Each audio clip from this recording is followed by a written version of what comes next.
If you watch my Pelican PL project initiation video, you know that the search for a high-wing aircraft began when my wife said that she did not want to ever have to step on a wing to get aboard again.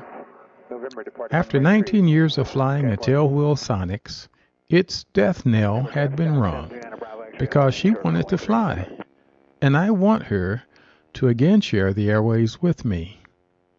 And yes, my Sonics was decorated as a tribute to the Tuskegee Airmen. Now that I have been flying the Pelican PL for just over a year, I'd like to share my reflections on the mistakes I made with this project, as well as pros and cons of the resulting aircraft. The big mistake of this project was starting this project without having touched a flying example of a Pelican PL. I had seen a video and pictures of the design, with and without people in and around it, and even a person getting out of one, but not into one. This, unfortunately, led to the biggest con of the early versions of this aircraft: entry challenges. And boy, is that a biggie for shorter, stiffer, or older folks. The lowest area of the lip for entering the cockpit is 30 1/2 inches off the ground. Then, the foot that you have lifted to clear that lip has to stretch over the seat, then past the control stick, no matter what side you get in from. This is a showstopper for many, including my wife, since a knee issue developed shortly after taking on the project. So essentially, I didn't accomplish the aim of buying it. I had visited the project and sat in it, but the fuselage was resting on a low set of wheels used to move it around, and this lip was down below my knees. Little did I know what was to come. A big pro was buying this partially completed project from the original buyer-builder, Leslie. He had set up any future buyer for success. Thanks, Leslie. Talking about the airframe and engine, a nice pro is the Pelican PL's cabin versus a bubble canopy.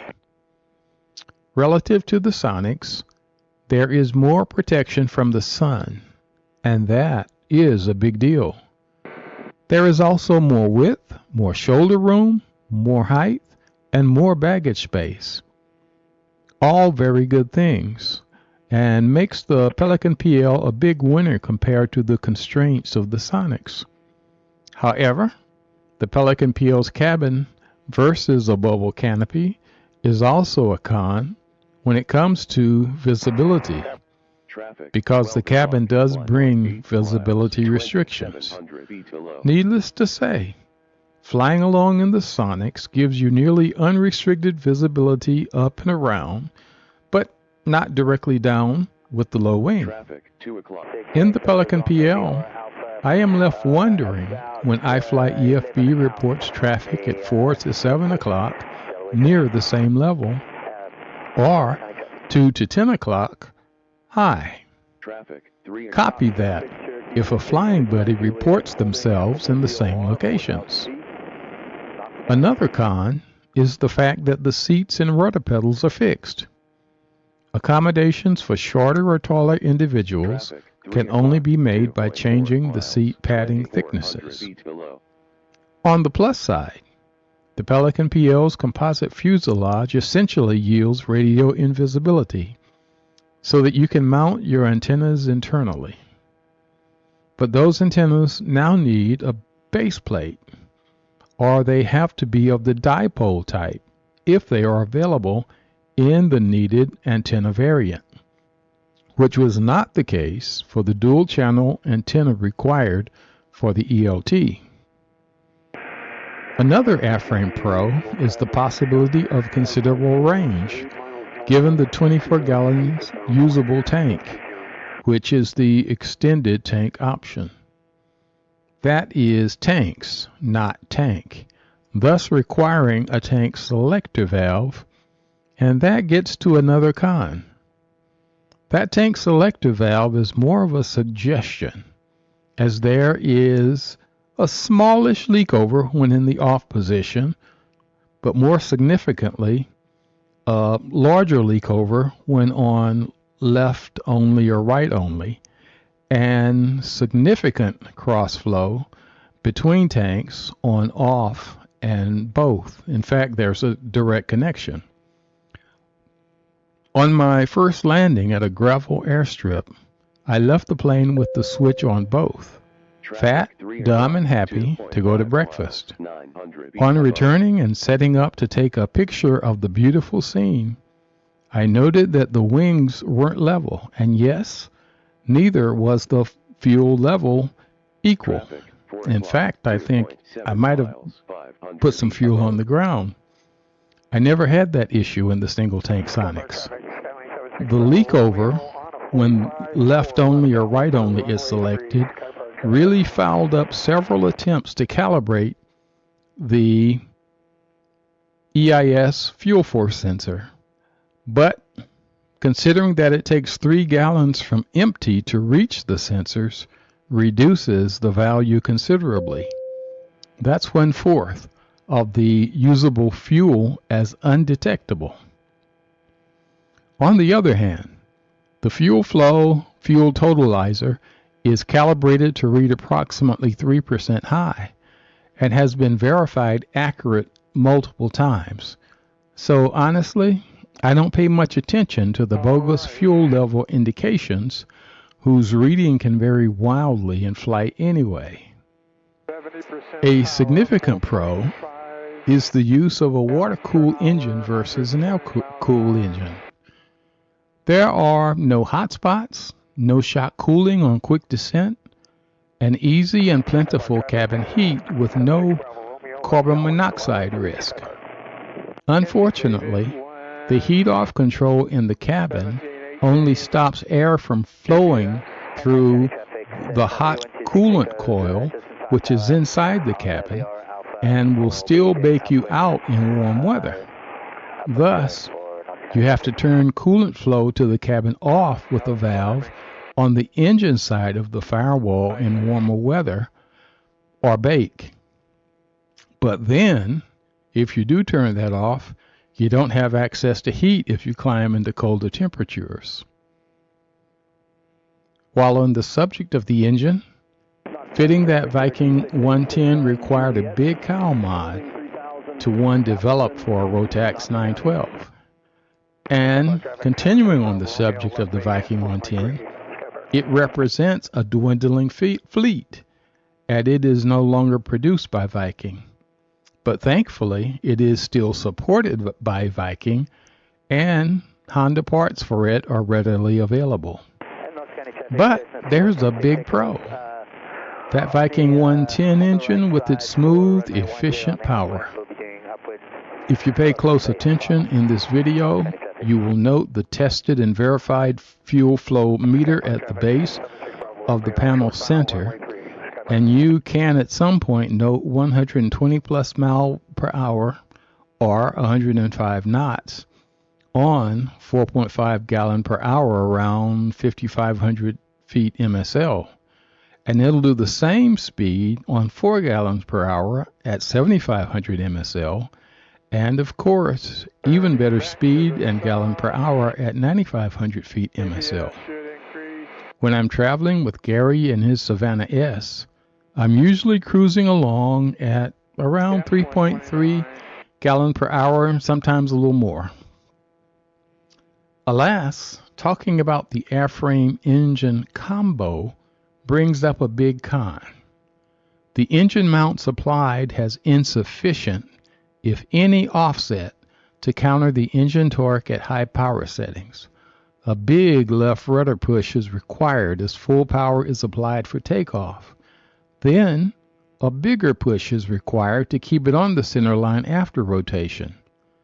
This is completely counter to the finely tuned Sonics Jabiru 2200 combination to which I was accustomed, which only required fairly mild rudder forces during the takeoff process. Yes, this is a miss, but This was the first Pelican PL Viking 110 combination more than 10 years ago when first conceived.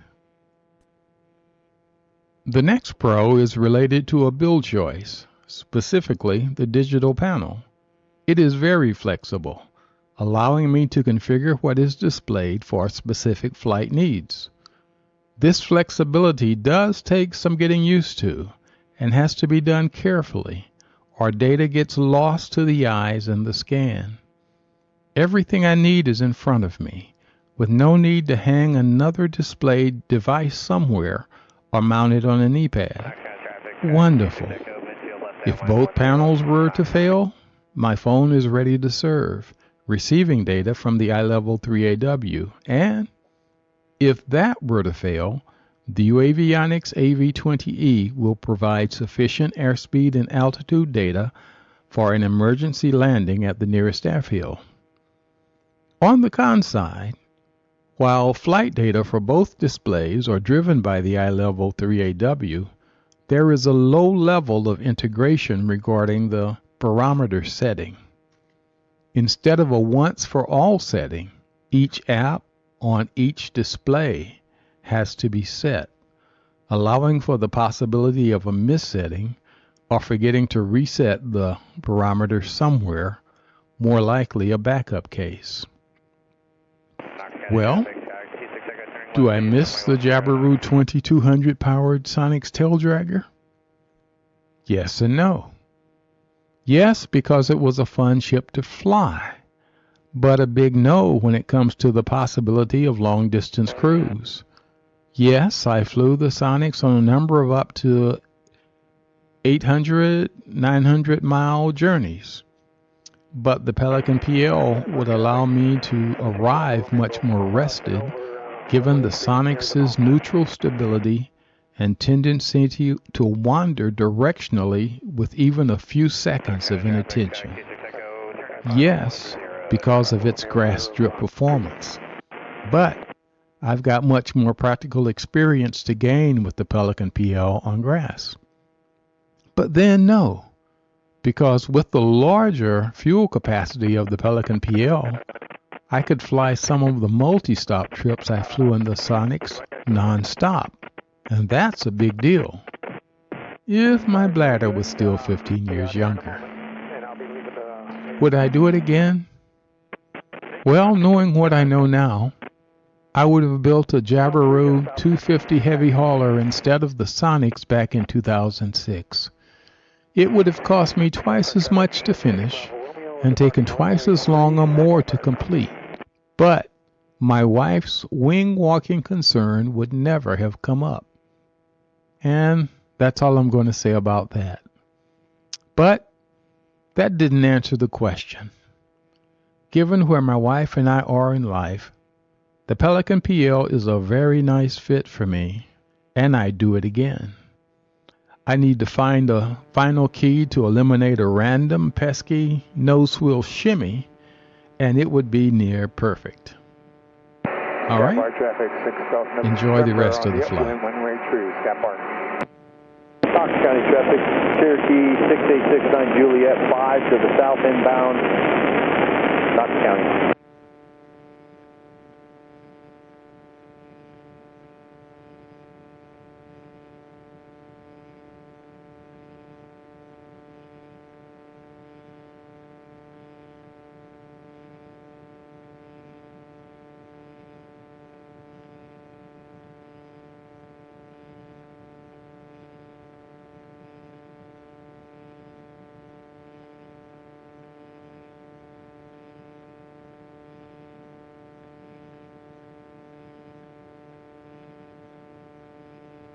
Fort County traffic, Scout 7565 Golf. We are 6 miles to the east, and it's a downwind 45 tonight.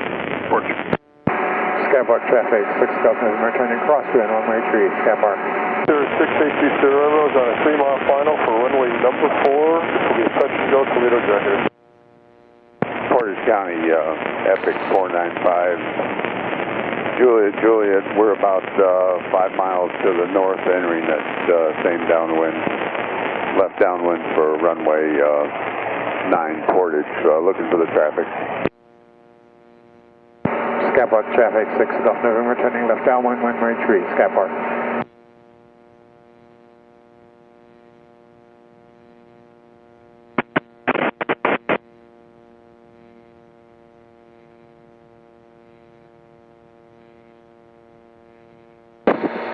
Sky Park traffic, November 16127 is 5 miles south, westbound landing on runway 3. Sierra Romeo's on a 2-mile final for number 4. Touch and go, Toledo executive.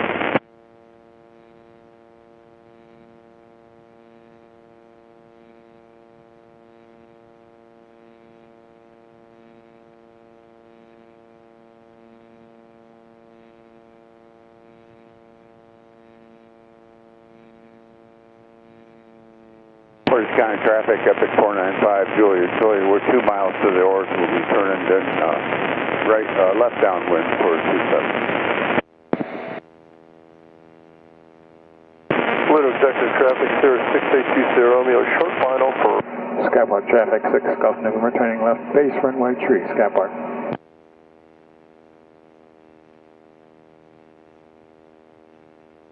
Portage County, Epic 495, Juliet, turning downwind, runway 9, Portage. 500.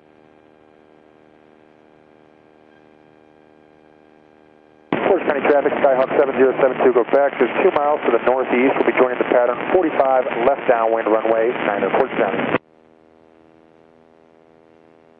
72 Quebecer right off your right side behind you. Roger that. Sky Park traffic, 6 Golf November, turning final runway 3, Sky Park. Papa 360 for you. Appreciate it, 72 Quebec. Portage County, Epic 495, Juliet, left base, runway 9, Portage.